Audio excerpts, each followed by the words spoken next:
Good morning सुधा बे, और कैसे हो? अरे एकदम मस्त. हाँ सही है. Good morning. Good morning sir. Good morning. बैठो बैठो. तो क्या हाल है पिछले मंथ का? सर मागच्या महिन्यात आपल्या कंपनीचा व्यवसाय 13,70,000 झालाय.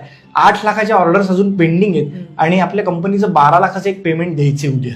सर ये महीने का प्रॉफिट 14 लाख हुआ है और मेरे ख्याल से इस डिपार्टमेंट का ये आज तक का सबसे अच्छा प्रॉफिट है. वीपी के सामने प्रेजेंटेशन तुम ही दोगे और मैंने तुम्हारा नाम भी रिकमेंड किया है दिल्ली के लिए. Thank you sir. सर आणि माझ्या प्रमोशनचं काय? अथर्व तुम अपने हिंदी में काम करो. हमारी कंपनी 6 स्टेट में ऑपरेट करती है. हो माहितीये मला सर, पण आपलं हेड ऑफिस तर महाराष्ट्रात आहे ना. हाँ पर हमारे वीपी तो दिल्ली के है ना. पण मग सर त्यांना काय मराठीचा प्रॉब्लेम आहे? अरे हो, दिल्लीतल्याच लोकांना मराठीचा प्रॉब्लेम आहे नाही का. अहो त्यांनी हिंदीत सांगितलं पण आकडे सगळे चुकवले. तो नंबर्स तुम बताओ ना. हाँ. अच्छा, म्हणजे तो हिंदीत बोलतो म्हणून त्याला प्रमोशन का? अरे यार अथर्व, हिंदी तो तुम्हें भी आती है. आणि इतक्या वेळ बोलतोय म्हणजे तुम्हाला पण मराठी येतं. हिंदी 1000 वर्षापासून बोलली जाते पण मराठी 1,500 वर्ष जुनी भाषा आहे हो. आणि आमच्याच राज्यात आमच्यावरच दुसऱ्या भाषेची सक्ती कशाला?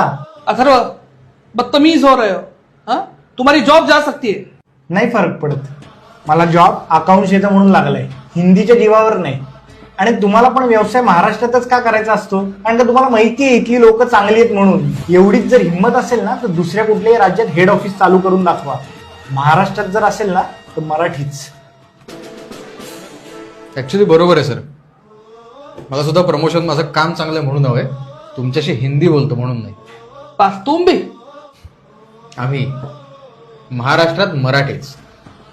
वा, असंच जर आपण एकमेकांचे पाय खेचण्याऐवजी हात पुढे केला तर आपण मराठी म्हणून किती मोठे होऊ ना.